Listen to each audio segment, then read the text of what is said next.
अपने ब्रेन के स्पीड को अगर हमें बढ़ाना है, इज देयर एनी वे और एनी टिप्स और एनी ट्रिक्स? ओवर थिंकिंग नाम का एक वर्ड आ गया जो कि है नहीं। इट्स अ ब्लेसिंग, लेकिन उसको प्रेजेंट किया जा रहा है कर्स की तरह। बहुत कॉमन है ये। क्या उस टाइम पे भी हमारी ब्रेन खाना डाइजेस्ट करने पे डाइवर्टेड है या फिर नींद को लाने में फोकस है? अगर ऑर्डिनरी से एक्स्ट्रा ऑर्डिनरी बनना है तो आपको ब्रेन पे काम करना पड़ेगा।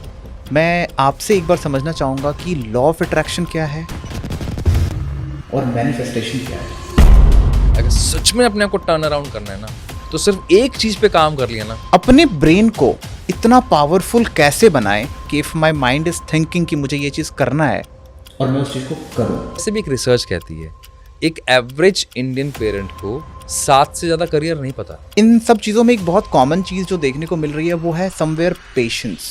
आज की जेनजी में या अल्फा जी में एक आप पेशेंस नहीं देखोगे। पता लग जाए ना तो फिर इनको समझ में आया कि हमसे बड़ा, सॉरी टू से, गधे कोई नहीं है, क्योंकि हम इतने बड़ी बड़ी बेवकूफ़ियां कर रहे हैं अपने डीएनए के साथ।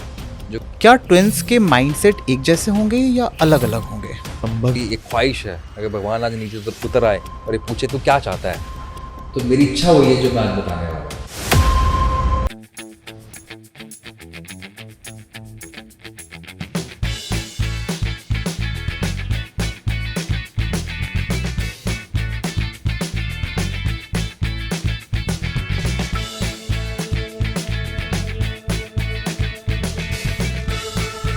Welcome to the Changemaker Show. Changemaker Show is a platform where we connect industry leaders. हम इंडस्ट्री के लीडर्स को इनवाइट करते हैं to guide and mentor our youth generation of India. आज का एपिसोड बहुत ही यूनिक होने वाला है क्योंकि आज हम बात करेंगे ब्रेन पे। ब्रेन पावर, ब्रेन माइंड, इसके ऊपर आज हमारी बातचीत है। So today we have in the house mister Vikas Nagru sir. Vikas Nagru sir के पास बहुत ही एक्सपर्टीज है in terms of guiding the mind, in terms of giving the training on minds. So आज बातें होगी अपनी माइंड्स के स्पीड को कैसे बढ़ाया जाए, हम अपना करियर किस तरह से डिसाइड कर सकते हैं, एक रिलेशनशिप, अगर एक रिलेशनशिप में कोई प्रॉब्लम आ रही है किस तरह से हम अपनी रिलेशनशिप में काम कर सकते हैं।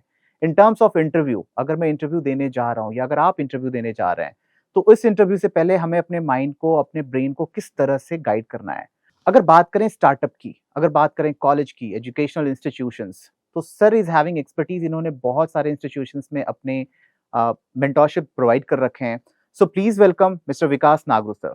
स्वागत है आपका सर हमारे शो पे। Welcome to the change maker show sir. आपका बहुत बहुत स्वागत है हमारे शो पे। My pleasure, completely my pleasure. Sir show की शुरुआत मैं एक बहुत ही छोटे से क्वेश्चन से करना चाहूँगा। एक माइंड ट्रेनर जो आप हैं और आजकल मार्केट में बहुत ज़्यादा सुनने को आ रहा है motivational speaker. Basically what is the difference between mind trainer और motivational speaker? What is the basic difference? ये उतना ही फ़र्क है। एक्सटर्नल और इंटरनल का मतलब आप समझ आए। मतलब अगर किसी कार को स्टार्ट करना है तो उसमें चाबी लगाने का जो काम है ना, वो मोटिवेशन का है। लेकिन इसको चलाने का काम, इंजन को स्टार्ट करने का काम मोटिवेशन कर सकता है, लेकिन चलाने के लिए फ्यूल चाहिए। तो माइंड ट्रेनिंग वो फ्यूल है, ठीक है ना। तो आपके ब्रेन के अंदर कितनी पावर है और उसको कितनी पावर दी जा सकती है internally, that is called mind training. Sir जब हम बात कर रहे हैं फ्यूल प्रोवाइड करने की, माइंड ट्रेनिंग की, so when we talk about training, training बहुत से टाइप के हो सकते हैं because when I talk about human brain full of energy, और से इसका कोई लिमिट नहीं है। अभी तक ऐसा कहा जाता है कि बहुत सी चीज़ें, बहुत से थॉट्स इसके अंदर हैं। बिल्कुल। तो किस टाइप की ट्रेनिंग जो पर्टिकुलरली आप प्रोवाइड करते हैं और उस ट्रेनिंग से हमारी सोसाइटी पे या हमारे कॉर्पोरेट पे, स्टार्टअप के भी आप मेंटोर हैं, क्या उससे डायरेक्ट बेनिफिट क्या हो रहा है? बहुत सिंपल सी बात है सर। अगर मान लो आपको गाने सुनना पसंद है या आपको कोई भी OTT प्लेटफॉर्म देखना पसंद है, फाइनली आपको मैं कितना मर्जी मोटिवेट कर दूं, लेकिन फ्रिक्वेंसी तो सेट करनी पड़ेगी ना। और अगर आपको वही जैसे 98.3 सुनना है या 92.7 सुनना है, तो जब तक उस फ्रिक्वेंसी पे नहीं पहुंचोगे तब तक आप उन गानों का आनंद नहीं ले पाओगे। अगर उससे 1.01% भी कम हुई फ्रिक्वेंसी तो उसमें शाह शाह शाह की आवाज़ आएगी, यानी कि वो फ्रिक्शन क्रिएट करेगा। या उससे थोड़ी सी भी ज़्यादा होगी तो भी फ्रिक्शन क्रिएट करेगा, यानी कि वही म्यूज़िक, सेम म्यूज़िक जो आपके कानों को आनंद देने वाला था, वो अब आपको इरिटेटिंग लगने लग जाएगा। That is called frequency setting. What we do, we set the brain frequency as per the product और एज पर द जिस भी जॉब प्रोफाइल में वो है। तो अगर वो फ्रीक्वेंसी को सेट कर दें तो प्रॉब्लम खत्म हो जाएगी। अब फ्रीक्वेंसी का क्या मतलब है, जैसे अगर आपको कोई भी इंपॉर्टेंट मीटिंग लेनी है, मैं आपको छोटा सा एक ब्लंडर बताता हूँ, क्योंकि आप कॉर्पोरेट में हैं, बाय गॉड ग्रेस आप बहुत अच्छा काम कर रहे हैं, आपकी बहुत सारी मीटिंग्स लंच के बाद होती होंगी बिल्कुल, मैक्सिमम। अब आप सोचना कितना बड़ा हम कॉमन एक ऐसा मिस्टेक कर रहे हैं जो ब्लंडर है वो। जैसे जब आपने लंच के बाद किसी को इनवाइट किया, अब न्यूरो साइंस तो ये बोलती है लंच को डाइजेस्ट करने में या किसी भी तरह के फूड को डाइजेस्ट करने में बेयर मिनिमम 40 मिनट्स लगने वाले हैं, very from body to body, लेकिन 40 मिनट से कम तो नहीं लगेगा, 40 मिनट से ज़्यादा लग सकता है डिपेंडिंग ऑन द उसका च्यू सिस्टम, खाना कैसे खाया और क्या खाया और कैसे खाया में बहुत सारे फैक्टर्स हैं। अब आपने लंच के बाद रखा मीटिंग, अब आप सोच के देखो लंच के बाद जब मीटिंग रखा, ब्रेन की मैक्सिमम एनर्जी उस खाने को डाइजेस्ट करने में चलेगी, तो कितनी पावर के साथ, कितने लेवल के साथ, हाफ ऑफ द एनर्जी के साथ वो आपकी मीटिंग अटेंड कर रहा है, तो क्या प्रोडक्टिविटी निकलेगी। तो दैट इज़ इम्पॉर्टेंट कि आपके पास या तो ऐसी टेक्नोलॉजी होती या टेक्निक होती कि मेरे को लंच के बाद इंपॉर्टेंट है तो मैं ऐसी करवाता, ताकि उसका ब्रेन उस काम पर फोकस कर सकता और खाने को बाद में डाइजेस्ट करता, या फिर मैं खाने से पहले कर लेता या खाने से गैप रखता। तो ये तो बहुत सिंपल है। अगर आपके पास प्रॉपर, अगर आपको गाड़ी का जैसे माइलेज लेना है, राइट, ठीक है, अगर मैं पहले गियर में आपसे मैं बोलूँ कि 60 की स्पीड पे चलाओ तो गाड़ी माइलेज देगी क्या? नहीं दे पाएगी, और इंजन कितनी देर में बंद हो जाएगा हीट बिल्कुल होके? बंद हो जाएगा वो। और अगर मैं 5वें गियर में 10 की स्पीड पे चलाऊं तो भी यही सेम प्रॉब्लम है। ऑप्टिमाइज कैसे होगा, यानी कि कितनी स्पीड पर कौन से गियर में कौन से स्पीड पर चलानी है, ताकि मुझे गाड़ी का माइलेज भी मिले और मैं राइड का भी आनंद ले सकूं, और जिसके लिए मैंने गाड़ी ली है उस फील को लेने के लिए, एन्जॉयमेंट के लिए वो मैं कर सकूं। इसी वजह से तो वर्किंग प्रोफेशनल कंप्लेन करते हैं कि सर लाइफ में मज़ा नहीं रहा, मज़ा नहीं आ रहा। 9 से 5 की जॉब है, और रही सी कसर हमारे बहुत सारे इन्फ्लुएंसर ने पूरी कर दी है, हाँ, कह बिल्कुल। करके आप एक ट्रैप में फंसे हुए हो, राइट, जबकि right. It's not a trap. Sir, जैसे अभी आपने बात करी एक कॉर्पोरेट में मीटिंग की, कि generally most of the meeting मैं काउंट करता हूँ कि वो सेकंड हाफ में ही होती हैं, आफ्टर लंच ही माना जाता है वो। आपके अकॉर्डिंग कि ब्रेन उस टाइम पे बिजी होता है to digest the food that we had today. अब अगर मैं इसी मीटिंग की बात करूँ सुबह के टाइम पे या फिर शाम के टाइम पे, if we are having that meeting, तो एज पर यू वो जो ब्रेन का जो सारी फ्रिक्वेंसी है वो उस टाइम पे वो फुल, आई कुड से कि 100% वो उस काम के ऊपर होगा, राइट? क्या ये चीज़ें बाकी चीज़ों में भी इम्प्लीमेंट होता है? लेट्स सपोज खाना खाने के बाद अगर मैं सोने की बात करूँ, बहुत एक आई खुद से कि मेरे काफ़ी सारे ऑडियंस होंगे जो जनरली खाना खाने के बाद नाइट में वो सोने जाते हैं, बहुत कॉमन है ये। क्या उस टाइम पे भी हमारी ब्रेन खाना डाइजेस्ट करने पे डाइवर्टेड है या फिर नींद को लाने में फोकस है? बिकॉज बहुत सा ये कंप्लेन है आज के टाइम पे कि लोगों को रात के टाइम पे वो बेड पे होते हैं बट उन्हें नींद नहीं आती है। They are facing problem in sleeping cycle, आज के टाइम पे सबका खराब हो रखा है और उन्हें नींद नहीं आती, बहुत लेट नींद आती है। इसके बारे में कुछ बताएं। मैं आपको बड़ा एक सरप्राइजिंग फैक्ट बताता हूँ।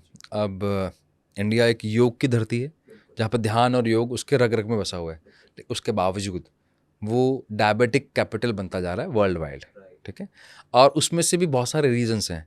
दूसरा आ रहा है स्लीप डिसऑर्डर भी आ रहा है, नींद ना आना, ओवर थिंकिंग नाम का एक वर्ड आ गया जो कि है नहीं, इट्स अ ब्लेसिंग, लेकिन उसको प्रेजेंट किया जा रहा है कर्स की तरह। Over thinking is a blessing, लेकिन फिर भी हम स्लीप की बात करते हैं।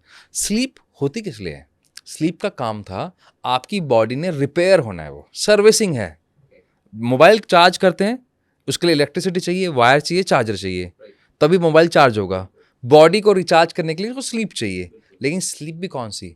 2 तरह की स्लीप होती है हमारी, एक डीप स्लीप और एक नॉर्मल स्लीप, जिसको हम रैम स्लीप और नॉन रैम स्लीप भी बोलते हैं, ठीक है ना। ब्रेन की अलग अलग फ्रिक्वेंसी है। अब आप सो रहे हो, शरीर सो रहा है, लेकिन आपको सपने आ रहे हैं, तभी तो आप जग जाते हो। सपने जैसे एकदम एकदम जब सुबह उठते हो तो आप फ्रेश फील क्यों नहीं करते? क्योंकि आपकी डीप स्लीप थी ही नहीं। तो स्लीप का काम था आपकी हर बॉडी के सेल को रिपेयर करना। अब आपने खाना खाने के बाद आप जस्ट बस हो गए, ब्रेन के पास काम क्या था? खाने को डाइजेस्ट करने का। अब उसको तो इम्पॉर्टेंट है क्योंकि उसके अंदर कुछ पड़ा है, अब उसको तो पहले उसको सेट करना पड़ेगा, उसको उसकी मजबूरी है। भाई जैसे आपके घर में मान लो कोई भी आ जाए व्यक्ति और उसका काम ज़्यादा देर का नहीं है, तो उसको बाहर भेजना जरूरी है ना, तो आप उसको बाहर भेजोगे। तो अब आप बाहर नहीं भेज रहे हो तो क्या करेगा? वो घर में न्यूसेंस करेगा, आपको परेशान करेगा। सेम विद खाना, खाना आपके पेट में है तो आपको परेशान करेगा। तो इससे आपकी स्लीप भी खराब होती है, स्लीप की क्वालिटी जो सबसे ज़्यादा मैटर करती है वो भी खराब होती है। और वैसे भी हम इतने अनअवेयर तो हैं ही कि हमें नींद से एक्चुअली में लेना देना है नहीं, हम मोबाइल देखते हुए भी सो रहे हैं, मतलब ऐसे बहुत सारी आज के टाइम पे इट्स वेरी कॉमन, मोबाइल पे हम इंस्टाग्राम को रील स्वाइप करते करते और 1 घंटे 2 घंटे यूं निकल जाते हैं और साइड में फोन, और हम और तब बंद करते हैं जब आंखें थक चुकी बिल्कुल, हों, आंखें लाल बिल्कुल। हो जाएं, यहाँ से इचिंग होने लग जाए, खारिश होने लग जाए, तब बंद करते हैं बिल्कुल सही बात है sir. I could say 2 generally ऐसे वर्ड हैं जो बहुत ज़्यादा ट्रेंड है मार्केट में, और हर दूसरे रील पे मुझे वो देखने को मिल रहा है। हमारे सारे ऑडियंस को भी पता होगा इसके बारे में। The first word is law of attraction, second word is manifestation. मैं आपसे एक बार समझना चाहूँगा कि लॉ ऑफ अट्रैक्शन क्या है और मैनिफेस्टेशन क्या है? सच में समझना है तो सिंपल सी भाषा है, नया वर्ड है, नया तरह के शब्दों को आपको बताया गया है। हमारी पुरानी भाषा में इसको प्रार्थना बोलते थे। सेम चीज़ है, कोई फ़र्क नहीं। अब प्रार्थना या मैनिफेस्टेशन या लॉ ऑफ अट्रैक्शन, उस सबका एक ही काम है, आपके बिलीफ सिस्टम को स्ट्रॉन्ग करना। आप अंदर से डाउट में हो, आपको अपने बारे में बहुत सारी अनक्लियर, मतलब आप अनक्लियर हो, किसी भी चीज़ को लेकर क्लियर ही नहीं हो, आपको पता ही नहीं कि करना क्या लाइफ में, आपको ये भी क्लियर, आपको दिख रहा है कि ये कार खरीदनी है, लेकिन ये भी नहीं पता कि सच में ये खरीदनी है। चलो मान लिया ये सच में भी खरीदनी है, तो उसके प्रोसेस पे आपको खुद के अंदर बिलीफ सिस्टम नहीं है, क्या मैं खरीद में इस लायक भी हूँ, क्या मैं खरीद लूँगा, या मुझे आपसे मीटिंग करने आना है, पहले ही डरा हुआ हूँ कि यार पता नहीं सर मेरा इंटरव्यू लेंगे, मेरा तो होना ही नहीं है, मेरे से तो मेरे दोस्त ही बात करके राजी नहीं है, घर वाले मुझे पसंद नहीं करते, और मैं इंटरव्यू दूंगा तो वो भी मुझे पसंद नहीं करेंगे, मुझे निकाल देंगे। ये मैं सॉरी टू इंटरप्ट, ये एक बहुत कॉमन फैक्टर जो, क्योंकि व्हाइट बोर्ड फाउंडेशन से ये सारा काम हो रहा है सर, और मैंने जब करियर काउंसलिंग करी है, स्टूडेंट के अंदर ये बहुत बड़ा फियर फैक्टर है। When they are coming for interview, वो बहुत ज़्यादा डरे हुए होते हैं। Even they have some kind of skill, they are not able to show that, वो उसे नहीं बता पाते इंटरव्यूअर को। आई बिलीव कहीं ना कहीं ये मैं रिलेट कर पा रहा हूँ। बिल्कुल ऐसा ही है। क्यों क्यों रिलेट नहीं कर पाते? क्योंकि देखो, अगर ऑर्डिनरी से एक्स्ट्रा ऑर्डिनरी बनना है तो आपको ब्रेन पे काम करना पड़ेगा, और लॉ ऑफ अट्रैक्शन या मैनिफेस्टेशन का एक ही काम है जो आपके बिलीफ सिस्टम को ऑर्डिनरी से एक्स्ट्रा ऑर्डिनरी तक लेके जाता है। भाई मुझे मेरे आसपास वाले पसंद नहीं कर रहे, मेरी किसी से दोस्ती नहीं है, घर पे मैं रोज डांट खा रहा हूँ, या कोई भी कारण है, और उसी माइंडसेट के साथ जब मैं जा रहा हूँ आनंद जी के पास इंटरव्यू देने के लिए, और तब मेरे से कैसी वेव्स निकलेंगी, और मेरी बॉडी पोस्चर कैसा होगा, ऐसे थका हुआ सा, तो मेरे चेहरे पे स्माइल नहीं होगी, एक्साइटमेंट नहीं होगा। जब एक्साइटमेंट नहीं होगा तो क्या आनंद जी मेरा सीवी देख कर रख लेंगे? नहीं, वो मेरा पूरा बॉडी टेक्सचर देख रहे हैं, मेरी बॉडी लैंग्वेज को पढ़ रहे हैं, मेरे मेरे वॉइस को समझ रहे हैं, मेरे एक्सप्रेशन को समझ रहे हैं। वो खाली मेरा सीवी तो नहीं पढ़ रहे, या मेरा खाली एक्सपीरियंस तो नहीं देख रहे। तो वहाँ इंपॉर्टेंट है मेरी एनर्जी का पॉजिटिव होना, और पॉजिटिव एनर्जी के लिए मैनिफेस्टेशन या लॉ ऑफ अट्रैक्शन से अच्छी कोई चीज़ नहीं है। आप कर सकते हो उसको, लेकिन फिर भी मैं आपको एक बात बताना चाहूँगा, जितना मर्जी कर लीजिए, जितना इंटरनेट पे बहुत सारी ट्रेंडिंग चीज़ें आ रही हैं, ये सब चीज़ें साइड में हैं। अगर सच में अपने आप को टर्न अराउंड करना है ना, तो सिर्फ एक चीज़ पे काम कर लिया ना, तो पर्सनैलिटी इस तरह चेंज हो जाती है। दैट इज़ जो हमारे पूर्वज करते थे, आज वो कर लें, अपनी जुबान की वैल्यू, मैन ऑफ वर्ड्स। अगर मैंने ये बोल दिया कि मैं आज 2 पन्ने पढ़ूंगा बुक के, तो मैं पढ़ूंगा, चाहे रोटी ना खाऊं आज। अगर मैंने बोल दिया कि सुबह 8 बजे उठूंगा, 6 बजे भी नहीं, 8 बजे उठूंगा, तो अब 8 बजे तो उठूंगा मैं, जो मर्जी हो जाए। तो man of words, it will change your personality, it will change your belief system. आपको और किसी चीज़ की जरूरत पड़ेगी नहीं फिर। ठीक है, आपके क्वेश्चन से ही एक और क्वेश्चन मेरे दिमाग में आ रहा है, मैं पूछना चाहूँगा। अभी आपने बताया कि the man of words, that we need to stuck on that point. अगर मुझे सुबह 8 बजे जगना है तो मैं जगूंगा, अगर मुझे आज 2 रोटी खानी है तो मैं खाऊंगा। बट अगर मैं रिसर्च की बात करूं या मोस्ट कॉमन पीपल की बात करूं सर, 80% आई कुड से 90% लोग इसमें फेल हो जाते हैं। सोचते हैं बट वो कर नहीं पाते। अपने ब्रेन को इतना पावरफुल कैसे बनाएं कि if my mind is thinking कि मुझे ये चीज़ करना है और मैं उस चीज़ को करूं, अपने ब्रेन को इस लेवल तक पावरफुल कैसे बना पाएंगे? सर मुझे एक बात बताएं, सच में ईमानदारी से बताइएगा सर, आप इतनी बड़ी ऑर्गेनाइजेशन चला रहे हैं, बहुत सारी कंट्रीज़ में काम कर रहे हैं, क्या सच में आपको लगता है लोगों को सॉल्यूशन चाहिए? इन टर्म्स ऑफ, अगर मैं सॉल्यूशन की बात करूं तो किस तरीके से चाहिए? अगर मैं आईटी की बात करूं तो सॉल्यूशन चाहिए, हाँ। लेकिन सच्चाई ये है, लोग एवरेज रहना पसंद करते हैं, लोगों को पेन में रहना पसंद है, लोगों को मीडियोकर रहना पसंद है। क्योंकि अगर इतनी ऑथेंटिसिटी होती, अगर मैं मोटा हूँ तो मुझे पता है पतला कैसे होना है, राइट। लेकिन मेरी नीयत माड़ी है, मेरी नीयत खराब है, मुझे सिर्फ एक फैंसी वर्ड सुनने हैं। सच्चाई यही है सर कि हम चेंज होना ही नहीं चाहते, हम अपने आप को देखो, अगर बहुत सिंपल सी बात, अगर सच में किसी ने चेंज होना है ना, किसी भी थर्ड पार्टी टूल की जरूरत नहीं है। सिर्फ 2 काम कर ले। एक, ऑब्जर्वेशन करना शुरू कर दे, और अपने आप के साथ ऑनेस्ट होना शुरू कर दे। अगर मैं ऑब्जर्व कर लूं कि मैंने आज क्या सही किया और क्या गलत किया, और उसके लिए ऑनेस्ट हो जाऊं और उसकी रिस्पॉन्सिबिलिटी ले लूं, तो क्या अगले दिन मैं करूंगा? नहीं। मेरे पास बहुत सारे फ़ोन्स आते हैं, मेरे क्लाइंट से पूछते हैं कि सर हमें ना पता है ये इंपॉर्टेंट है, लेकिन फिर भी हम ना रील देखने लग जाते हैं। मैंने कहा ये मैं भी मानता हूँ, लेकिन ये प्रॉब्लम मेरे साथ भी थी। लेकिन जब से मेरी जर्नी स्टार्ट हुई और मेरे पास 24 घंटे की जगह मेरे पास 36 घंटे का काम है, करना मेरे को 24 घंटे के अंदर है, तो मुझे रील देखने का टाइम नहीं मिल रहा। द पॉइंट इज़, क्या मैं उसके सराउंडिंग में काम कर रहा हूँ? मैं उसके सराउंडिंग में काम ही नहीं कर रहा, तो मेरे पास काम नहीं है, इसलिए मैं रील देख रहा हूँ। अगर काम होता तो मैं रील भी नहीं देखता। इतना बेवकूफ़ तो नहीं हूँ। हाँ, अगर प्योर एवरेज मीडियोकर सोच ही रखा है कि मेरे को ऑर्डिनरी रहना है, then there is nobody to help you. कोई भी नहीं है आपका। Is there any trick by which we can, work on that, जिससे हम अपने दिमाग को बूस्ट कर सकें इन चीज़ों के लिए? हाँ, उसका बहुत अच्छा तरीका ये है, अगर हम ब्रेन को ये बता दें, अपने आप को ये बता दें कि यार मेरे में ना बहुत सारी क्वालिटीज़ हैं। नॉर्मली क्या होता है, हम बहुत जनरल स्टेटमेंट पास करते हैं। हमेशा मेरे से आपने बदतमीजी में बात करी है, हमेशा आपने मेरे से गलत तरीके से बात करी है, मेरा किसी से भी संबंध खराब है। जब मैंने बोला किसी से भी संबंध खराब है, यानी कि मेरे मेरे पापा से, मेरी मम्मी से, मेरी बहन से, मेरे भाई से, मेरे दोस्तों से, मेरी गर्लफ्रेंड से, मेरे बॉयफ्रेंड से, सबसे खराब है। किसी एक की वजह से सबको मैंने बोला, तो मैंने ब्रेन को क्या मैसेज दिया कि यार I am a negative person. और ब्रेन के अंदर क्या है, ब्रेन के अंदर आपके सेल्स हैं, आपके अंदर ब्रेन के अंदर वाटर है, वाटर की एक अपनी मेमोरी है, तो आपने उसके साथ एक नेगेटिव मेमोरी बैंक बना दिया। अब बैंक के अंदर अगर नेगेटिव बैलेंस है ना, रेड में दिखाई देता है, आगे माइनस लगा होता है। पॉजिटिव करने के लिए क्या करना पड़ेगा, पहले उसको अंदर पैसा डालना पड़ेगा, डालने के बाद वो नेगेटिव से पॉजिटिव पे जाएगा, और पॉजिटिव बैलेंस ही सब किसी को पसंद आता है, नेगेटिव तो नहीं आता। अब डले कैसे? अगर इतना ही कर लें कि हम सिर्फ 24 घंटे का चैलेंज ले लें कि यार मैं आज के दिन ना सिर्फ अपनी स्ट्रेंथ के बारे में सोचूंगा। अब इतने में मेरा एक मित्र आया जिसने मुझे 4 दिन पुरानी एक बदतमीजी या इंसल्ट याद दिला दी ना, आज तो नहीं सोचूंगा, आज 24 घंटे तक तो मैं सिर्फ ये सोचूंगा, उस दिन मेरे को किसी ने तारीफ करी थी, उस दिन मेरे कंधे पे किसी ने हाथ रखा था, उस दिन मेरी स्माइल से किसी ने स्माइल दी थी, उस दिन ऐसा था जिस दिन मेरे दोस्त ने मुझे फ़ोन करके बोला था तूने मेरी ज़िंदगी बदल दी यार, तू नहीं होता तो मेरा क्या होता।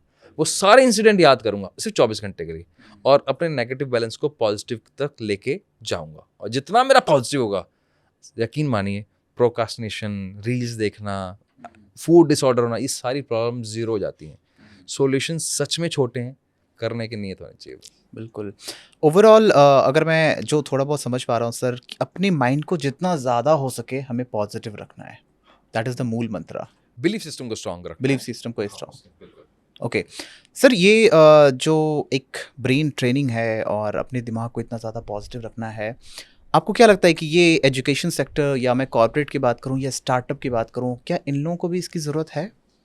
अगर एजुकेशन सेक्टर थोड़ा सा भी न्यूरो साइंस को समझता, या शिद्दत से सच में उसको रूट्स पे काम करना होता, तो डे वन पे कर लेते। वो ऐसी ऐसी गलतियां कर रहे हैं, ऐसी ऐसी गलतियां कर रहे हैं जो उनसे उम्मीद ही नहीं करते हम, या यूँ बोलें कि उम्मीद ही छोड़ दी कि वो कभी इन चीज़ों पे काम भी करें। रीज़न बताता हूँ आपको। क्या पूरी स्कूलिंग सिस्टम के अंदर कभी ये सिखाया जाता है पैसे को कैसे मैनेज करना? क्या पूरी स्कूलिंग सिस्टम के अंदर ये बात की जाती है कि आपको आत्मविश्वास कैसे रखना है?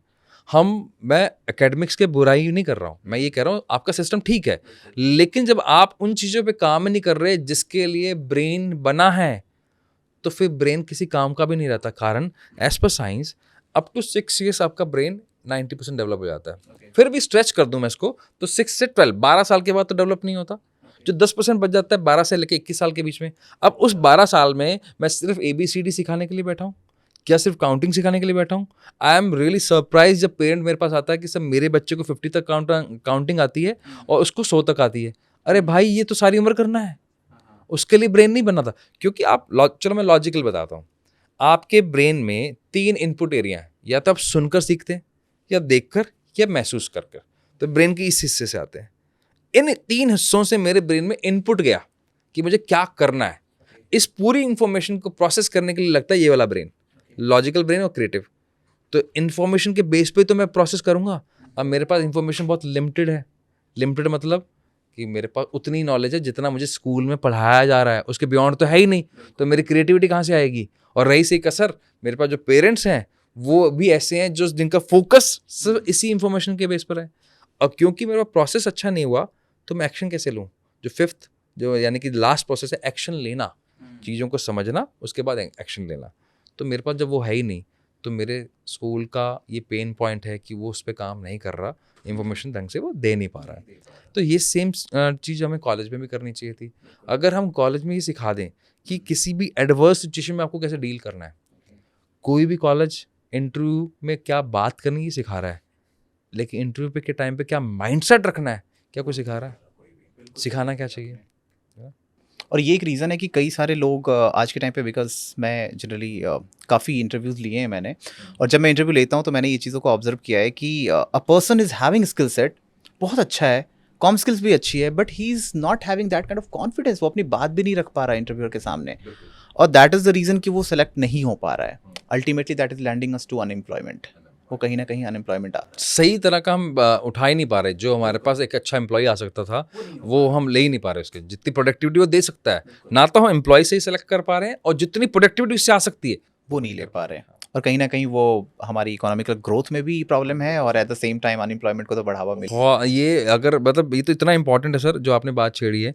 एक बच्चा अगर सही ढंग से पूरी एजुकेशन को ढंग से नहीं कंप्लीट करता और वो वैल्यूबल तरह से प्रोडक्टिविटी शो नहीं करता कंट्री की तरफ, या अपनी लाइफ को एंजॉय नहीं कर पाता, मीडियोकर रह जाता है, तो आपने अपनी कंट्री को तो मीडियोकर कर दिया।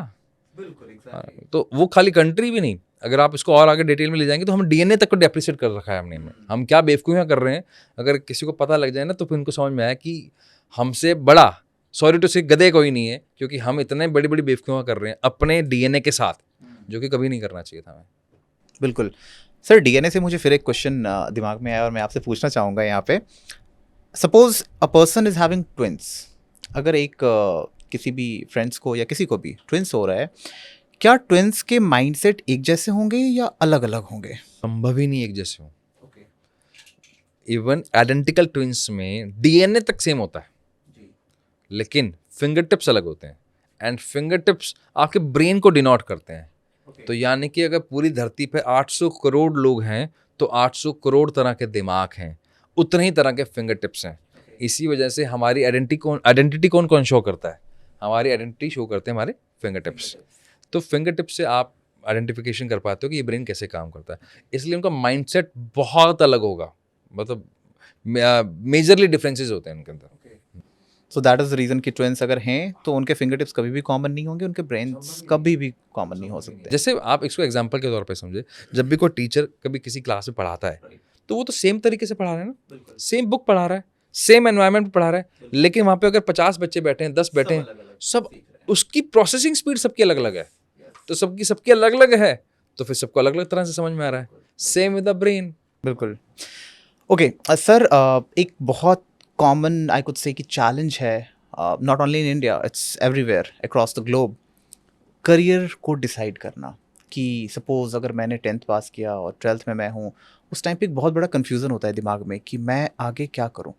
बचपन से हम पैदा होते हैं, कोई इंजीनियर बना रहा होता है फैमिली में, कोई हमें डॉक्टर बना रहा होता है, कोई हमें एस्ट्रोनॉट बना रहा होता है, सम फैंसी वर्ड्स वो जनरली हमें बहुत अट्रैक्ट करते हैं, बट हमें एक्चुअल पता नहीं होता कि हमें करना क्या है। And some time with the lack of good mentor, और आई कुड से एक कोई रास्ता ना दिखाने वाला हो, तो इंसान कहीं ना कहीं गलत रास्ते पे जाता है, और आगे 10 साल 20 साल बाद उसे ये पछतावा होता है उस टाइम पे कि यार समवेयर आई लैक्ड, अगर मैं वो कर लिया होता तो शायद सही होता। Is there any way that we can हम चेक कर सकें और हम स्टूडेंट को गाइड कर सकें कि you are meant for this और आप इस लाइन में जाओ, आप अच्छा करोगे? इसके अंदर पहले तो हम ये समझते हैं कि जब हम करियर की बात करते हैं तो कितना इंटरेस्टिंग है कि एक बच्चा जो अपने माँ बाप के साथ 16 साल रहा है, उस माँ बाप को अपने बच्चे के बारे में तो नहीं पता, लेकिन वो 15 मिनट में जाकर किसी अड़ोस पड़ोस से, किसी रिश्तेदार से जाके ये पूछना चाहते हैं जो मैं 16 साल में नहीं जान पाया, तो मुझे 15 मिनट में बता दो कि मैं मेरे बच्चे के लिए क्या करूं। और वैसे भी एक रिसर्च कहती है एक एवरेज इंडियन पेरेंट को 7 से ज़्यादा करियर नहीं पता, और करियर तो लगभग मोर देन 3300 है आज के टाइम पर, और ज़्यादा अपॉर्चुनिटी है। और लोग बोलते हैं कि अब जॉब जाएगी, मैं कह रहा हूँ नहीं, जॉब तो अब आएंगी, कि जितनी अपॉर्चुनिटी अब है ना, आज से 10 साल पहले तो इतनी अपॉर्चुनिटी थी ही नहीं, और उससे 20 साल पहले तो और ज़्यादा कम थी। तो this is the time, the point is, अगर करियर डिसाइड करना है तो पहली बात तो ये है कि आपको अपने बच्चे के बारे में, बच्चे को नहीं, आपको अपने बच्चे के बारे में माइक्रो लेवल पे बताना चाहिए। क्या इसकी पसंद है, क्या नापसंद है, ये बोलने में कैसा है, ये किसी से घुलने मिलने में कैसा है, रिश्तेदारों के घर पे जाता है तो कैसे बिहेव करता है, घर पे अकेला रहता है तो कैसे बिहेव करता है, अगर इसको कोई टास्क दे दें तो ये कैसे बिहेव करता है, लीडरशिप कैसे करता है, पेट्स के साथ कैसा है, आसपास के एनवायरनमेंट के साथ कैसा है। अगर ये पता है तब तो आप हकदार हो उसके करियर के बारे में डिस्कस करने के लिए, उसके डिसाइड करने के लिए। लेकिन अगर नहीं पता है तो सॉरी टू से हकदार भी नहीं हो। वहाँ लगते हैं फिर एक्सपर्ट्स। एक्सपर्ट्स बहुत सारे के हैं, आपको जैसे हर चीज़ का एक्सपर्ट है। आप अगर कोई बीमार है तो डॉक्टर उसके लिए एक्सपर्ट बैठा है, अगर कोई प्रॉब्लम है तो इंजीनियर, कोई अगर टेक्निकल प्रॉब्लम है तो इंजीनियर बैठे हैं। ऐसे करियर को डिसाइड करने के लिए करियर एक्सपर्ट्स बैठे हैं। तो आपको करियर काउंसलिंग करानी चाहिए। मैं तो कहूँगा कि आपका जो मेन काम है ना, ये 10th में नहीं, ये ग्रेड 7 में शुरू होना चाहिए, 6 में शुरू होना चाहिए, 5 में शुरू होना चाहिए। क्यों?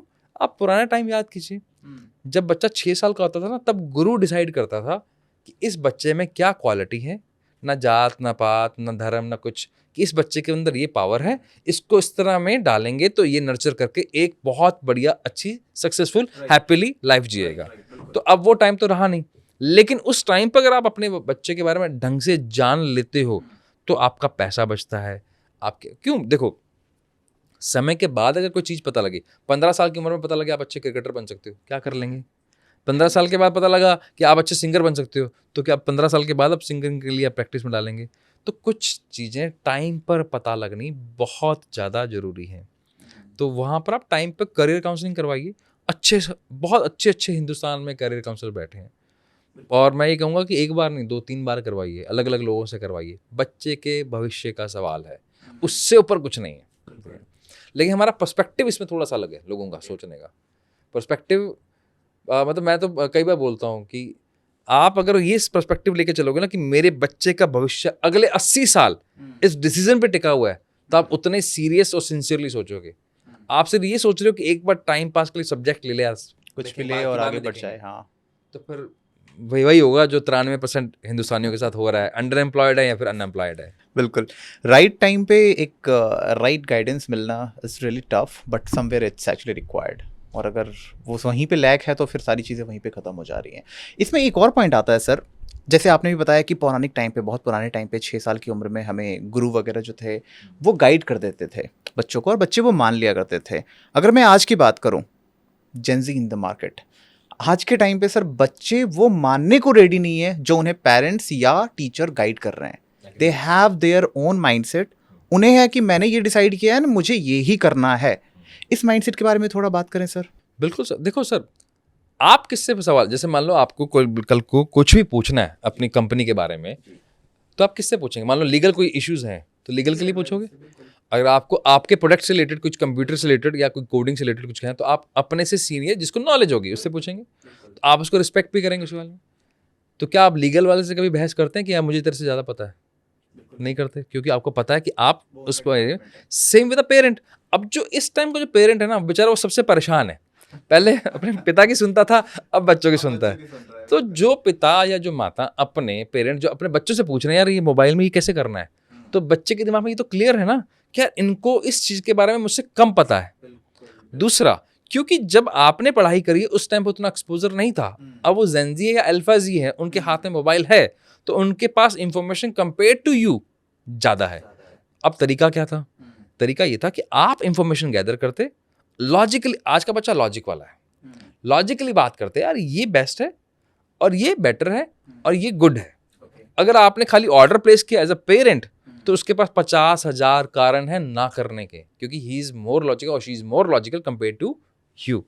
तो वहां पर उसके पास पहले ही माइंडसेट में कि मेरे पापा मम्मी को इतना पता ही नहीं है।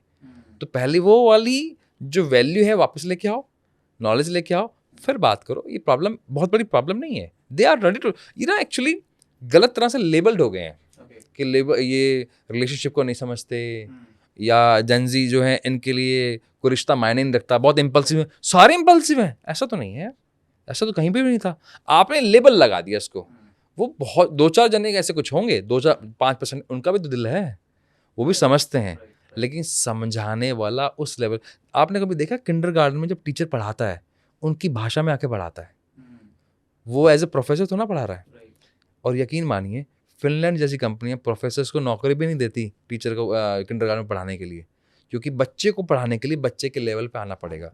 और अगर आपको अपने जेनजी अल्फा जी बच्चे को संभालना है तो आप उस लेवल पे आइए। अब आप वहाँ पर इतना ज़्यादा हाइपर एक्टिव नहीं हो सकते या बहुत ज़्यादा एग्रेसिव नहीं हो सकते, आपको उस लेवल पे आके बात करनी पड़ेगी, उतनी नॉलेज भी रखनी पड़ेगी। बिल्कुल। अगर मैं अपने टाइम की बात करूं sir, back in 25 years 30 years, हमारे टाइम पे तो हमें पापा मम्मी की बात माननी होती थी। जो पढ़ने को दिया जाता था हम पढ़ लिया करते थे, वरना हमारी कुटाई भी हो जाया करती थी उस टाइम पे। पहले चलता था रोक टोक और ठोक। टोक, हर चीज़ें। आज के टाइम पे सर काफ़ी चीज़ें चेंज हो गई हैं, पेरेंटिंग बहुत टफ हो चुका है। और इन सब चीज़ों में एक बहुत कॉमन चीज़ जो देखने को मिल रही है वो है समवेयर पेशेंस। आज की जेनजी में या अल्फा जी में एक आप पेशेंस नहीं देखोगे। If they want something they want it. उन्हें ऐसा है कि वो वेट नहीं कर सकते। हमारे अंदर ऐसा था कि ठीक है हम वेट करते थे, छोटे से मेले में भी जाने का हमें वेट रहता था, 5 रुपये 10 रुपये लेके हम मेले को एंजॉय कर लेते थे। बट आज के टाइम पे they are having everything handy, और उनको ऐसा है कि उन्हें वो चीज़ें चाहिए। ये जो माइंडसेट में एक चेंजेस आया है सर, इसके बारे में आप क्या कहना चाहेंगे? ऐसा चेंजेस क्यों आया? सर ब्रेन ना कांस्टेंट चेंज होता है, रुकता नहीं है वो। अगर आप बचपन से किस चीज़ को ट्रेन कर रहे हो, मान लो मेरे को किसी भी तरह के कंपटीशन में पार्टिसिपेट करना है जिसमें बॉडी बिल्डिंग का है, तो मैं क्या करूंगा? बॉडी बिल्डिंग की प्रैक्टिस करूंगा। उसमें फुटबॉल की प्रैक्टिस तो चलेगी नहीं, तो बॉडी बिल्डिंग की करूंगा। तो बॉडी बिल्डिंग करूंगा तो मेरा शरीर, जो मेरी बॉडी वो बिल्डअप हो जाएगी। सेम विद बच्चा। अब बच्चे को डे वन से इम्पल्सिव चीज़ें मिल रही हैं आसपास, व्हाट्सएप, आपके क्विक कॉमर्स, आपके आसपास का सारा एनवायरनमेंट, ऊपर से न्यूक्लियर फैमिलीज जहां पर डिमांड और सप्लाई में गैप ही नहीं रहा। एक बार बच्चे ने कुछ बोला और वहां पर उसको वो मिल गया। तो सारा सराउंडिंग उसके ब्रेन को डे वन से क्या बता रहा है? तुम मांगो तो सही, तुम्हें चुटकियों में मिलेगा। लेकिन जिस दिन उसने वो मांगा जो आपकी कैपेसिटी से बाहर है, फिर वहां झगड़ा शुरू होता है। आदतें किसने डाली हैं? आदतें तो डाली पेरेंट्स नहीं है। तो वहां पर, और जो दूसरा सर बहुत सिंपल है, अगर आपको पेरेंट बनना है ना, अब खाली पेरेंट बनने से काम नहीं चलेगा, आपको स्मार्ट एंड अवेयर पेरेंट बनना पड़ेगा। तो अगर वो टूल उसके पास ऐसे हैं जो उसको इम्पल्सिव बना रहे हैं, तो आपको अपनी पेरेंटिंग का स्टाइल चेंज करना पड़ेगा। तो मेरे पास ऐसे बहुत सारे एग्जाम्पल हैं, लेकिन रिसेंटली मुझे हर्षक सिन्हा है जो सिर्फ 21 साल के हैं, और मैच्योरिटी का लेवल अगर आप देख लो, भाई क्या डेप्थ है उसके पास, क्या नॉलेज है। और जब उससे बात करते तो लगता है उनके माँ बाप ने उन पर कितना काम किया है। और जब वो स्टोरी शेयर करते हैं तो आपको लगता है कि, जिसको लगता है नहीं फ्लूक है इनकी सक्सेस, फ्लूक नहीं है, नॉलेज का बेस कितना। और 15 साल की उम्र में उनके पेरेंट्स उन पर ट्रस्ट करते हैं। मेहनत इतनी करी कि स्कूल भी गए, ट्यूशंस भी गए, साथ में एक 3,000 रुपये में से, मतलब लोगों को लगता है 3,000 से बिजनेस शुरू होता है। अरे क्यों नहीं होता? उसने वीडियो एडिटिंग सीखी, वीडियो एडिटिंग से आज वो 21 साल की उम्र में मर्सिडीज ई क्लास लेके बैठा हुआ है, बॉम्बे जैसे शहर में अपनी पूरी टीम के साथ रहता है, फ्लाई करता है। जो 21 साल में सपने होते हैं लोगों के, उन्होंने कॉलेजेस में जाता है। अगर आपकी पेरेंटिंग सही हो जाए और अगर आप भी सिंसियर हो, देखो कई बार क्या होता है, बच्चा कंप्लेंट करता है कि मेरे ना पेरेंट्स मेरे पे ट्रस्ट नहीं करते, तो आपने तो ऐसा कोई काम नहीं किया ना कि वो ट्रस्ट करें। तो वहां अगर जब हर्षक की बात करते हैं तो उन्होंने ऐसा करके दिखाया ताकि।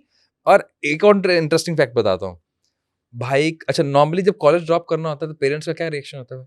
गलत किया है, बहुत गलत। उनके किस में उल्टा था, उनके फादर ने पुश किया कि कॉलेज ड्रॉप कर, पैसा भरने के बाद। अच्छा। वाई? उन्होंने देखा कि मेरे बच्चे के पास इतना टैलेंट है, उस टैलेंट को जस्टिफाई ये कॉलेज नहीं कर पाएगा। और गलती यही होती है कि एज अ बच्चा जब मैं अपने पेरेंट को दिखाई नहीं रहा, मैं बात तो कर रहा हूँ कि मैं ये कर दूंगा, और लगा हुआ ये अपना गेम खेलने में, आंखें मिला के मैं बात करना नहीं जानता, बदतमीजी से मैं बात करता हूँ, तो पेरेंट्स भी क्या करें? उनकी भी एक मजबूरी है। तो यहाँ पे बैलेंस्ड एक अप्रोच लेनी पड़ेगी। और जितने भी आसपास के सराउंडिंग में देख रहे हो आप, 20, 21, 22 साल के, बहुत मेहनती हैं ये। तो इम्पल्सिव होना इनका नेचर है, क्योंकि मेहनती भी हैं, थोड़े जिद्दी भी हैं। तो वहाँ पेरेंटिंग का स्टाइल हमें थोड़ा सा उस पर काम करना पड़ेगा। बैठ के बात, अब टाइम है कम्युनिकेशन का, बैठिए बात करें। अब ऑर्डर का टाइम नहीं रहा, वो हमारे टाइम पे था। अभी कह सकते हो जो हम पेरेंट्स हैं, आने वाले पेरेंट्स हैं, उनके पास वो पेरेंटिंग का स्टाइल नहीं होता जो हम पे अपनाया गया। चीजें वो उस टाइम काफी के लिए जरूरी था, वो भी जरूरी था, वो भी सही था, वो गलत नहीं था वो भी। अब काफी कुछ चेंज हो। सर जब बात जेंजी की चल रही है तो 2-3 वर्ड्स अगेन मैं उस पर बात करना चाहूँगा। Anxiety, depression, stress. आज के टाइम पे it's not about only Gen Z, because of work culture, startup, बहुत सी चीज़ें ऐसी आई हैं जो शायद आज से 20 साल पहले नहीं थी। और जैसे जैसे ये चीज़ें बढ़ रही हैं, हमारे अंदर ये कुछ चीज़ें हैं जो बहुत ज़्यादा बढ़ रहा है, स्ट्रेस का लेवल बहुत ज़्यादा है, एंजाइटी लेवल बहुत ज़्यादा हो रहा है और कहीं ना कहीं लोग डिप्रेशन में भी जा रहे हैं। इसके बेसिक रीज़न क्या है and how you can help those kind of candidate? अगर कोई ऐसे हैं तो आप उनकी हेल्प किस तरह से कर सकते हैं? दो चीजें हैं, एक तो इसका रीजन है रॉन्ग चॉइसेस, ठीक है, एंड सेकंड इज ब्रेन का अंडर यूटिलाइज होना। इसको थोड़ा सा एक्सप्लेन करते हैं। रॉन्ग चॉइसेस कैसे? अब जो आप प्रेजेंट सिचुएशन पे हो वो कैसे हो? आपके पास्ट डिसीजन की वजह से। अब मान लो पास्ट में जितने भी आपने डिसीजन लिए अगर वो गलत हैं तो उसके पीछे का रीजन ये है आपने इनकम्प्लीट इंफॉर्मेशन के साथ लिए, तो आपने अवेयरनेस में तो होकर डिसीजन लिए नहीं है, तो फिर उसकी सजा तो आपको भुगतनी पड़ेगी। लेकिन फ्यूचर आपके हाथ में है। क्यों? आप आज प्रेजेंट सिचुएशन में अगर आप इन्फॉर्म्ड डिसीजन लेते हो, कैलकुलेटर नहीं कह रहा हूं, इन्फॉर्म्ड, तो इन्फॉर्म्ड डिसीजन लेते हो तो आपका फ्यूचर ब्राइट हो सकता है, तो वहां से स्ट्रेस नहीं आता। लेकिन अब स्ट्रेस या एंजाइटी समझिए, stress depression means you are travelling towards past, यानी कि आपके पास गिल्ट्स हैं, ये आपके पास रोने के 50 कारण है कि मैंने ये गलत किया, ये गलत किया, ये गलत किया। तो depression is all about past, जिसको हम बोल सकते हैं लेफ्ट ब्रेन। और जो आपका एंजाइटी है that is about right brain, futuristic, आप बहुत ज्यादा सोच सोच के कि क्या होगा क्या होगा क्या होगा, जबकि वो आपके हाथ में नहीं है। और ये दोनों प्रॉब्लम क्यों हो रही है? वो हो रही है lack of self awareness, okay, under utilising the brain. मतलब देखो, ब्रेन, मैं अगर आपसे बोलूं सर आपने बाइक चलानी है और आपने ना 50 लाख रुपए की बाइक खरीदी है, अभी आप उसको एंजॉय करने वाले हैं, अब पिछला टायर पंचर हो जाए तो आप क्या करेंगे? आप नॉर्मली बाइक पे हम कैसे चलाते हैं, फिर आगे जाके बैठ जाते हैं एकदम पूरा। अब उस टाइम पे जब मैं आगे जाके बैठा हूँ, क्या मैं एंजॉय कर रहा हूँ 50 लाख की बाइक का? क्या मैं पेट्रोल की मैं माइलेज ले पाऊंगा? क्या मैं उस राइड के लिए, जब मैं लगा मौसम बड़ा शानदार है यार, अब तो मैं बारिश में घूमूंगा, ऐसे करूंगा वैसे करूंगा, क्या मैं इसको राइड को यानी कि मैंने जैसे ही एक टायर खराब हुआ पूरा भार एक पे आ गया। What is that is called stress. मैंने ब्रेन को प्रॉपरली यूटिलाइज नहीं किया, ब्रेन की पावर को नहीं समझा, अपनी हॉबीज को नहीं समझा, अपने पैशन को नहीं समझा, अपने इंटरेस्ट एरिया को नहीं समझा, और अपने इंटरेस्ट एरिया को साइड में रख दिया और लगा कि इस टाइम मैं सिर्फ पैसा कमा लूं या करियर देख लूं, तो ये बेवकूफी कर दी। अब उससे क्या हुआ? ब्रेन के 10 हिस्से हैं, 5 इधर 5 इधर, अब 4 पे अपने सारा वर्कलोड डाल दिया, 6 तो बेचारे आइडल बैठे हैं, तो 4 पे है तो स्ट्रेस कहलाएगा कहलाएगा। इसलिए कहीं लिखा था, मैंने कहीं पढ़ा था, काम करने की वजह से परेशानी नहीं होती, सही तरीके से काम ना करने की वजह से परेशानी होती है। तो हमें तरीके सही नहीं पता आते, उसकी ट्रेनिंग ले लो, ब्रेन को यूटिलाइज करो। देखो, किसी भी कीमत पर क्या आप स्ट्रेस कम कर सकते हो? मुश्किल है। किसी भी कीमत पर डिस्ट्रैक्शन कम कर सकते हो? किसी भी कीमत पर क्या कंपनी को रोक सकते हो कि वो आपको ऐड ना दिखाएं? किसी भी कीमत पर कह सकते हो कि ओटीटी ना आए या इस तरह की पिक्चर्स ना आए या डिस्ट्रैक्ट, ये तो बढ़ेगा। एक काम कर सकते हो, अपने ब्रेन की पावर बढ़ा लो, क्योंकि वो इन्फिनाइट है। तो जितना ब्रेन पावरफुल होगा उतना ये छोटा होता जाएगा। तो लाइन इतनी बड़ी खींच दो कि कभी आपको ये दिखे ही ना। उसके लिए चाहिए self discovery, self love, self awareness. वही सबसे अप्रोप्रिएट तरीका है जिसपे सबसे कम काम हो रहा है। सर अभी थोड़ी देर पहले आपने एक बात करी थी ओवर थिंकिंग की। आपने कहा था कि ओवर थिंकिंग को लोग वैसे प्रॉब्लम की तरह से देख रहे हैं, बट आप उसको प्रॉब्लम की तरह से काउंट नहीं करते हैं। मुझे ऐसा लगता है कहीं ना कहीं स्ट्रेस, एंजाइटी और डिप्रेशन, इसका कहीं ना कहीं जड़ मैं मानता हूँ ओवर थिंकिंग। क्या आप इससे सहमत करते हैं या आपका कुछ अलग थॉट है इसके बारे में? मेरा थॉट बहुत क्लियर है। ओवर थिंकिंग ब्लेसिंग्स है, और जिसके पास है उसको भगवान ने आशीर्वाद दिया है। उस आशीर्वाद को संभालिए, उसको सही तरह से। आप देखो, आपके हाथ में ब्रह्मास्त्र है, चलाना आना चाहिए। भगवान ने आपको विचार दिए हैं, सोचने के लिए बुद्धि दी है। नहीं, जैसे आप तो एक कंप्यूटर कंपनी चला रहे हैं, आईटी सॉल्यूशन चला रहे हैं। आईटी सॉल्यूशन के अंदर आपके लिए इंपॉर्टेंट है कि प्रॉब्लम समझना, लेकिन उसका सॉल्यूशन प्रोवाइड करना आपका काम है। अब सॉल्यूशन प्रोवाइड मतलब आपके पास क्रिएटिविटी होनी चाहिए। सॉल्यूशन प्रोवाइड मतलब आपके प्रॉब्लम सॉल्विंग के लिए थॉट्स होने चाहिए। अब थॉट्स आएंगे तो साथ में कुछ तो लेके आएंगे।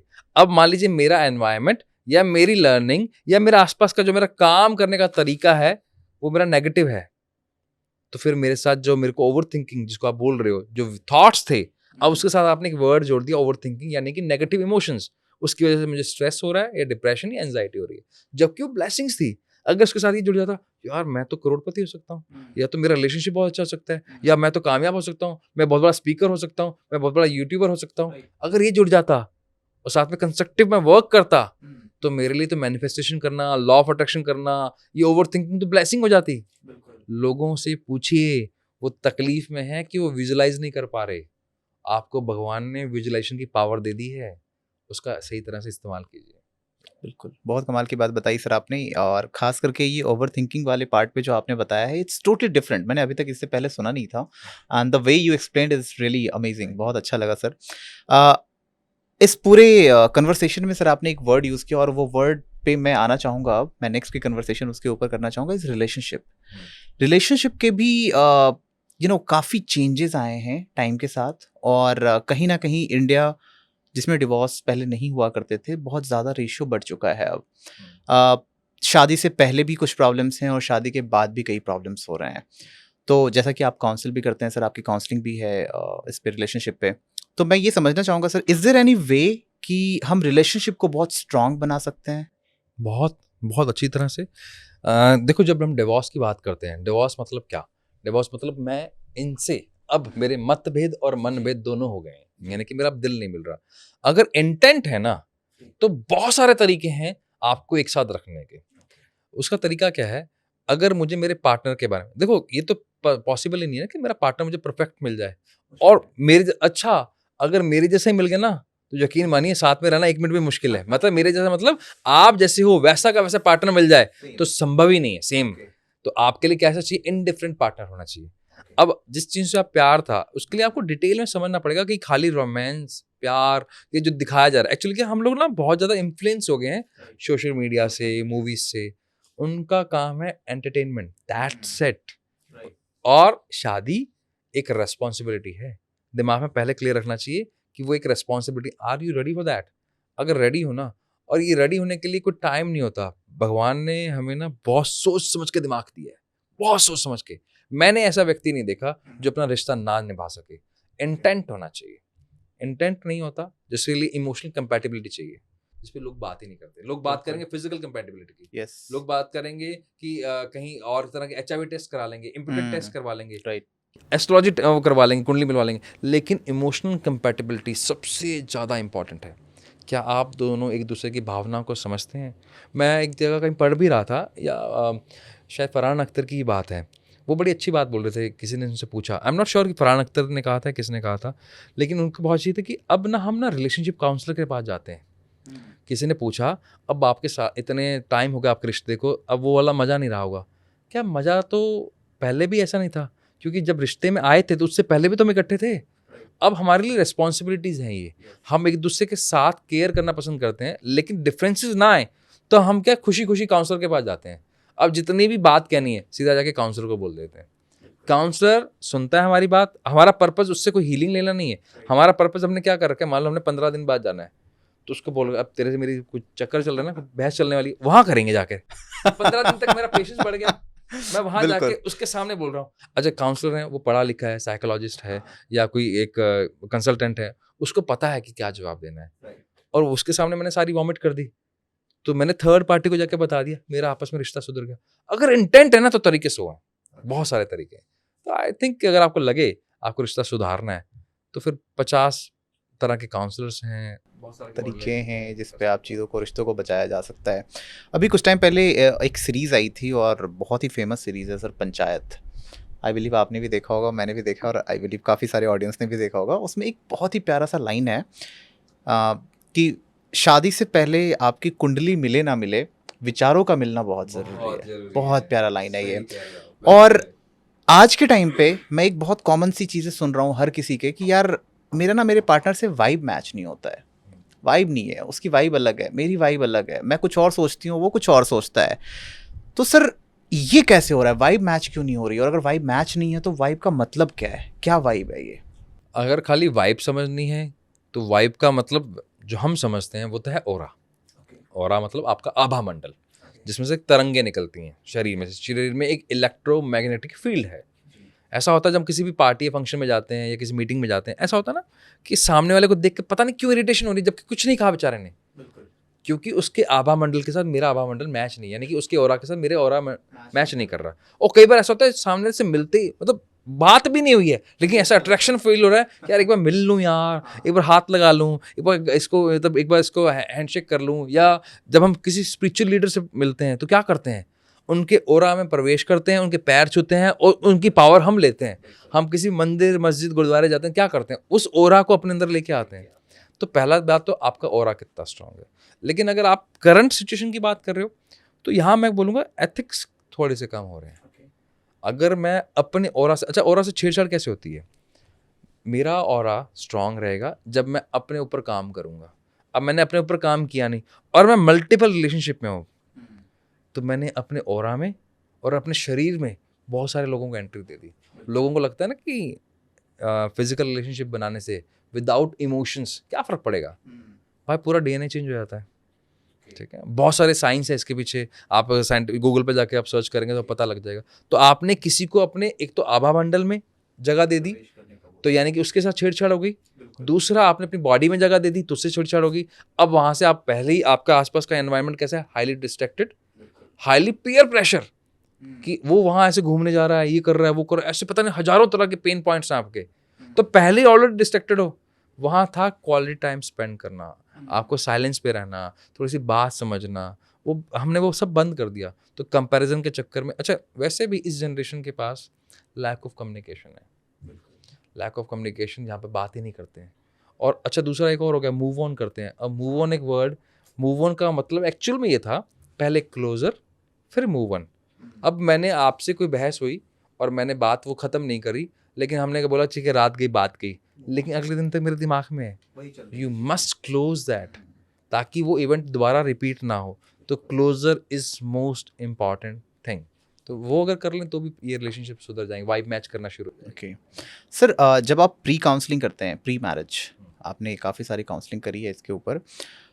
Suppose if a person is in relationship of last may be 8 years, may be 10 years, अगर वो 10 साल से रिलेशनशिप में है, उस टाइम पे जब आप करियर काउंसलिंग करते हैं, सॉरी मैरिज के लिए काउंसलिंग करते हैं, और अगर आपको ऐसा लगता है कि नहीं, they both are not meant for each other, आपके रिस्पॉन्स उस टाइम क्या होते हैं?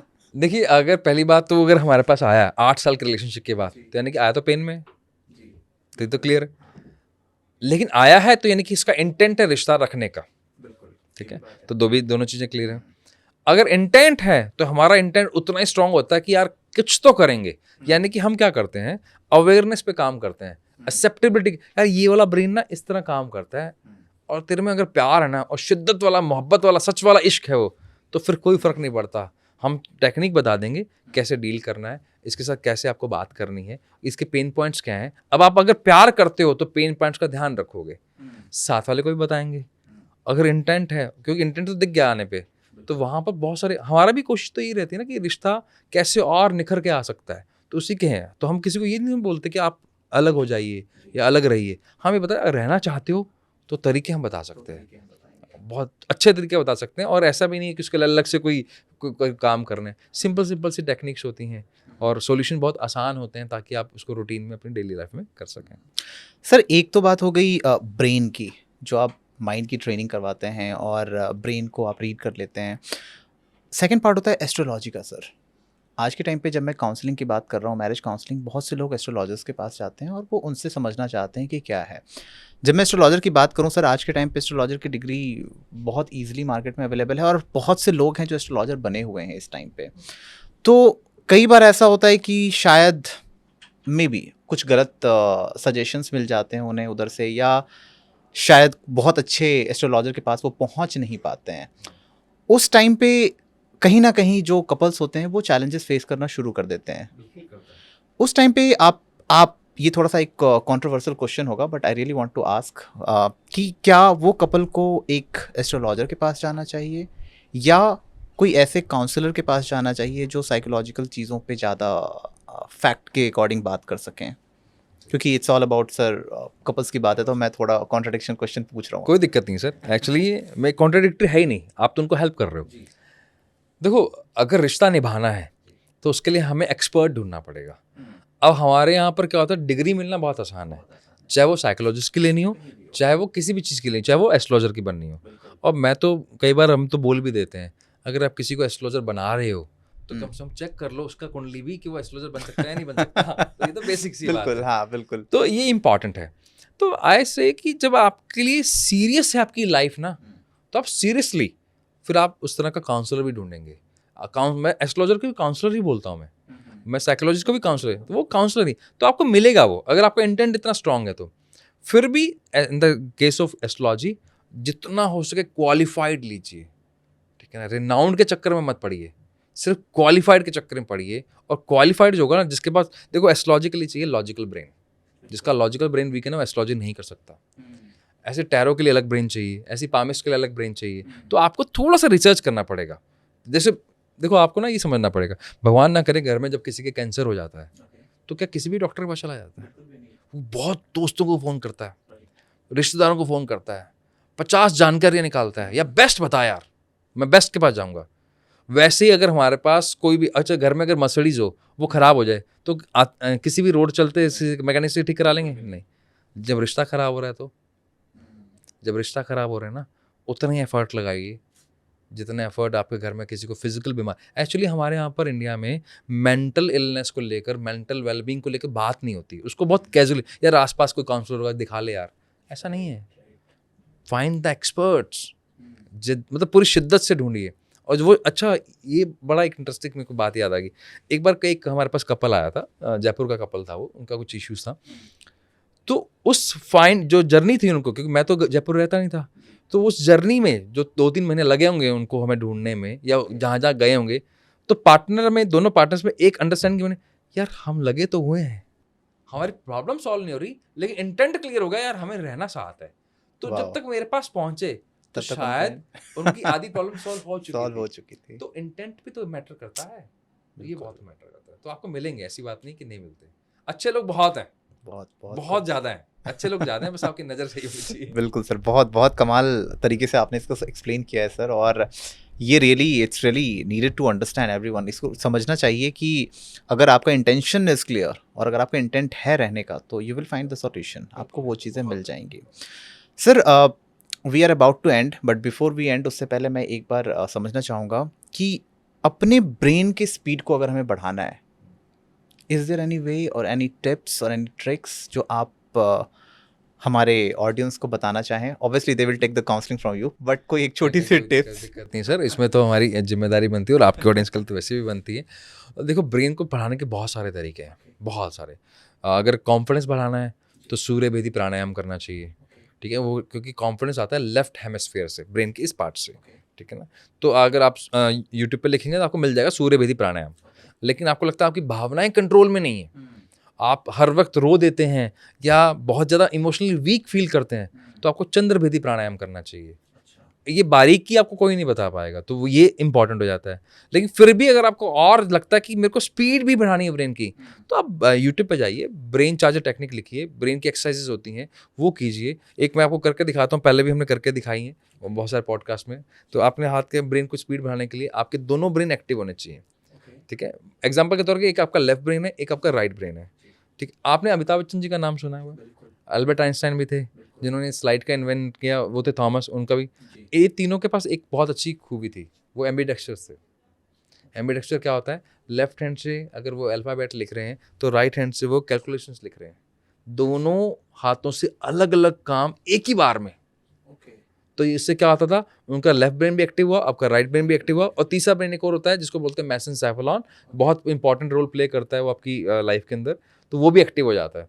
तो आप भी कर सकते हो, you can do with me like this, make a 5, now close, open, close, open, यहाँ कोई दिक्कत नहीं हुई। मेक अ 1, बंद कीजिए इसको, मेक अ ओपन, बंद, ओपन, बंद, ओपन, बंद, कोई दिक्कत नहीं। अब make a 5 from this, make a 1 from this. Now what you have to do, just change. Okay. change, change, change, change, change, change, change, change, change, change, change, change, change, change. What I am doing, I'm just activating my brain. Which brain? When I'm making 5, my this brain is getting activated. My activation का मतलब ये नहीं कि बंद पड़ा है, मतलब वो थोड़ा सा उसको ताकत लगानी पड़े। ना when I'm making 1, तो मेरा ये वाला ब्रेन एक्टिव हुआ। अब जब दोनों ब्रेन एक्टिव हुए तो आप नोट करना, मेरे यहाँ पे स्माइल आ गई, ये लिप्स अपर की तरफ चले गए, तो क्या हुआ, मेरे चेहरे पे स्माइल आने से मेरे पास मेमोरी कैसे आएगी, पॉजिटिव मेमोरी आएगी, तो मेरा मेसेंसेफेलॉन और एक्टिव हो गया, I feel light, that is called brain gym. बहुत सिंपल है। ऑलराइट, सो सर जैसा मैं आपको पहले बता चुका हूँ, this is a show, change maker show, where we connect industry leaders, और मैं उससे एक यूथ जनरेशन ऑफ इंडिया तक मैसेज पहुँचाने की कोशिश कर रहा हूँ। ये सारा काम जो है वो white board education and research foundation के अंदर हो रहा है। तो द इंटायर ऑडियंस जो मैक्सिमम है हमारे पास वो यूथ जनरेशन ऑफ इंडिया है। तो मैं चाहूँगा सर, क्योंकि आपकी एक्सपर्टीज़ और मुझे लगता है कहीं ना कहीं ये directly youth generation of India के लिए ही है, तो आपको एक ऐसा message that if you want to give to our audience. मेरी शिद्दत से तो मेरा जो पैशन है या मेरी एक ख्वाहिश है, अगर भगवान आज नीचे उतर आए और ये पूछे तू क्या चाहता है, तो मेरी इच्छा वही है जो मैं आज बताने वाला हूँ। हर बच्चे को, वो किसी भी एज में, बच्चा इसलिए जब तक आपने ये तय नहीं कर लिया कि आपकी लाइफ का एम क्या है, तब तक आप बच्चे ही हो, चाहे 50 के हो चाहे 5 के हो, तब तक आप बच्चे ही हो। आपका एक ही काम है, बढ़िया सी डायरी लेके आइए। अफर्मेशन मुझे नहीं पता क्या लिखनी है, मुझे उससे कोई लेना देना नहीं है। मेरा काम है आप 1 नहीं 2 नहीं 3 डायरी भरिए और सेल्फ डिस्कवरी पे इस माइक्रो लेवल पे चले जाएं कि मुझे इस रंग का जूता पसंद है, इस रंग की जुराब पसंद है, मुझे ये खाने में पसंद है, मुझे ये खाने में ये नहीं पसंद है, इस वजह से मैं परेशान हो जाता हूँ और इस वजह से मुझे बहुत खुशी मिलती है। हर एक बारीक चीज़ आपको अपने बारे में पता होनी चाहिए, और जितनी जल्दी पता लगेगी, यकीन मानिए आपको जितना अपने बारे में पता होगा, तब आपको दूसरा कोई हिला नहीं पाएगा, आपको कोई इन्फ्लुएंस नहीं कर पाएगा, आपके विचारों को चेंज नहीं कर पाएगा। और फिर आपके पास क्लैरिटी होगी, कभी मिड लाइफ क्राइसिस नाम की चीज़ नहीं होगी, कभी ये चक्कर नहीं पड़ेगा कि मेरा उससे रिश्ता नहीं निभता, या उसकी मेरे को वाइब समझ में नहीं आ रही, या ये वाला करियर मेरे लिए नहीं बना हुआ था। ऐसे सारे चक्करों से आप बाहर आ जाएंगे। Even and that is my claim, आपको कभी भी एस्ट्रोलॉजिकल, आपको किसी भी तरह की काउंसलर की भी रिक्वायरमेंट नहीं पड़ेगी, if you are having enough knowledge about yourself. इतना कर लें, मुझे लगता है इससे ज़्यादा तो और करने की जरूरत नहीं पड़ेगी। Thank you so much sir, thank you so much for joining us today. And हमारे ऑडियंस को आज बहुत कुछ सीखने को मिला, specially on the topic of brain. और ये एक ऐसा टॉपिक है, मैं कह सकता हूँ आज के टाइम पे जितनी भी इन्वेंशंस हुए हैं, it's just because of one thing, that is brain. So बहुत ही अच्छा एपिसोड रहा ये, और बहुत कुछ मुझे खुद बहुत कुछ सीखने को मिली सर आपसे। और once again thank you so much sir for joining us. My pleasure sir, my pleasure. Last में ये कहना जरूर चाहूँगा, ये नाम जो आपने रखा है वो आज बहुत रेलेवेंट लग रहा है और इतना अच्छा लग रहा है।